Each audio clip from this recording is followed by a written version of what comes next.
हर सुबह इस आरती की मधुर आवाज और मंदिरों में गूंजती घंटियां इस शहर को ये याद दिलाती हैं कि उसका लगभग 1300 सालों का इतिहास आज भी जिंदा है। ये शहर है पाटन। करीब 600 सालों तक गुजरात की राजधानी रह चुका ये शहर चावड़ा और सोलंकी राज के समय व्यापार, ज्ञान और वास्तुकला का केंद्र हुआ करता था। उसी समय यहाँ के राजाओं ने जैन धर्म में भी काफी रुचि ली और पाटन में कई जैन देरासरों का निर्माण किया। तब से आज तक पाटन शहर में जैन धर्म का काफी प्रभाव नजर आता है।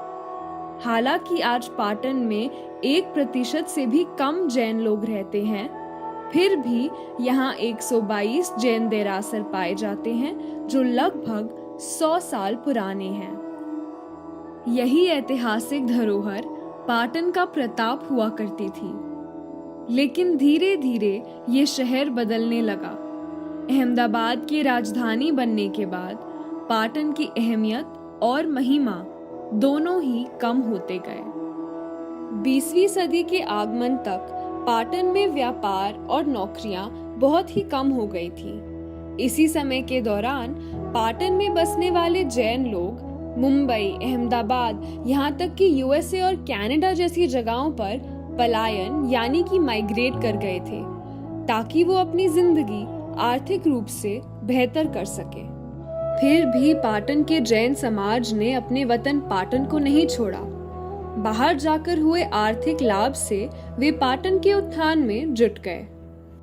हमारा पाटन जैन मंडल यहाँ स्कूल भी चलवाता है, कॉलेज भी चलवाता है। यहाँ से केजी से कॉलेज तक हमारी शैक्षणिक संस्थाएं चलती हैं। स्कूलों और कॉलेजों के अलावा जैन समाज ने पाटन में कई मंदिरों और धर्मशालाओं में भी निवेश किया है। ये निवेश न केवल इनकी अधिक संख्या में झलकता है, बल्कि इनको बनाने में इस्तेमाल किए गए महंगे मार्बल के मटेरियल से भी इसका पता चलता है। पाटन में हो रहे इन बदलावों ने 1997 में एक नया रूप लिया, जब पाटन को डिस्ट्रिक्ट घोषित किया गया। कच्ची सड़कें पक्की होने लगी, साइकिलों से ज्यादा कारें दिखने लगी, ब्रांडेड कंपनियां और नई इमारतें दिखने लगी। तो सवाल ये उठता है कि ये जो बदलाव हो रहे हैं, क्या वो पाटन की विरासत, इतिहास और संस्कृति पर कोई प्रभाव डाल रहे हैं? इसी जेंट्रिफिकेशन के विषय को पाटन में समझने के लिए एक महत्वपूर्ण उदाहरण है रानी की वाव। 2014 में इसे यूनेस्को वर्ल्ड हेरिटेज साइट घोषित किया गया और आज ये हर 100 रुपए के नोट पर दिखाई पड़ता है। तो वर्ल्ड हेरिटेज साइट बनने के बाद वो टूरिस्ट के लिए भी एक अट्रैक्शन नया खड़ा हुआ है। हर साल अराउंड 3 लाख के आसपास टूरिस्ट पाटन को विजिट करते हैं। शायद यही वजह है कि रानी की वाव के आसपास कई इमारतें बननी शुरू हो गई हैं। Earlier, the area around Rani Ki Vav was covered by some agricultural land which no one used to visit from the city. But because of the infrastructural development that took place around Rani Ki Vav, new townships have come up. That is one of the developments that I have seen. Good roads, better roads. ना केवल इन townships की कीमत पाटन में बने पुराने घरों से ज्यादा है, बल्कि इनकी सुंदरता, क्वालिटी और रखरखाव भी आकर्षित करता है। रानी की वाव के वर्ल्ड हेरिटेज साइट होने का ये असर पाटन के पटोला पर भी दिखाई पड़ता है। रानी की वाव जब से हेरिटेज में आई, तब से हमारे जहाँ विजिटर जो आते थे इससे ज़्यादा आने लगे। इससे सेलिंग में भी इसमें फ़र्क पड़ गया है। पहले इतना विजिटर्स कम आते थे, जो पटोला के लिए आते थे वही आते थे, अभी रानी की वाव से ज़्यादा आने लगे।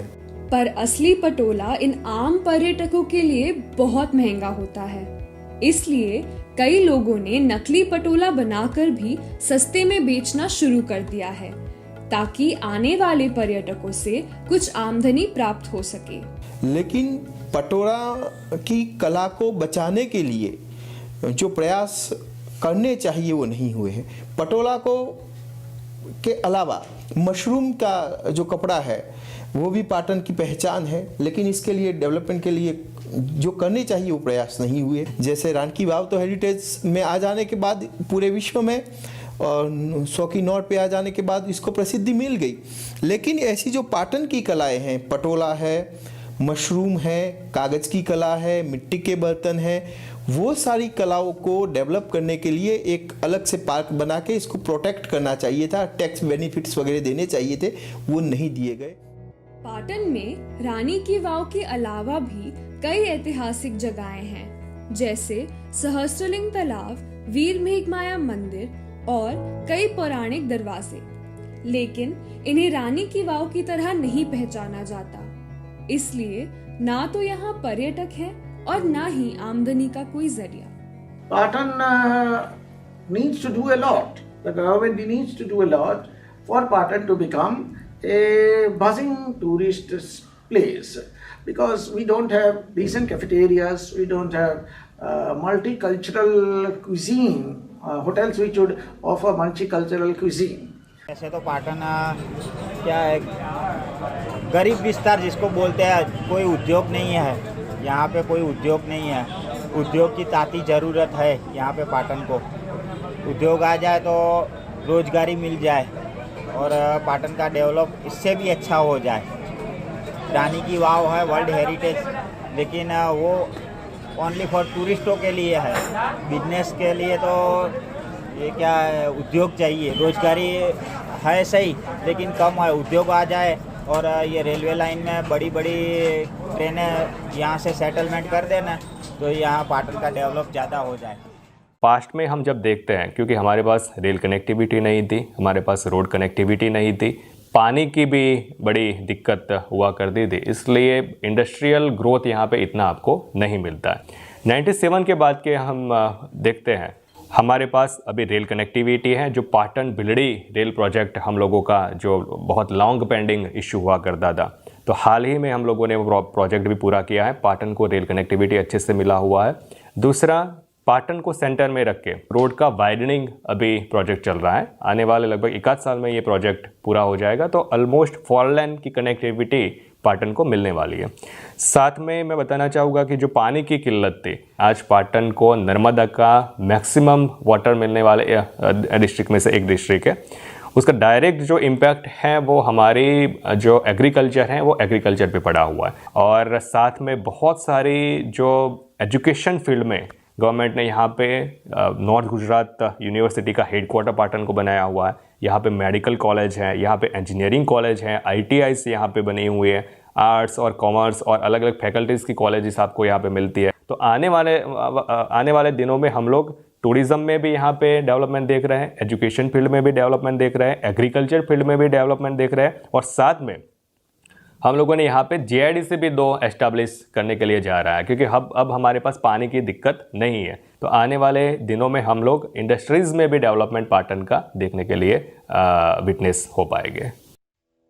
समय समय पर पाटन शहर ने जहां बदलाव का सूर्यास्त देखा है, वहीं सूर्योदय भी। ये निरंतर बदलता शहर आज भी बदल रहा है। नई सड़कें, शिक्षा संस्थान, उद्योग, ये बदलाव उस भोर की तरह हैं जिनकी सुबह तो हो गई, लेकिन सूर्योदय अभी बाकी है। देखना तो ये है कि कौन सा सूर्योदय पाटन में इस बदलाव की एक नई लहर लाता है।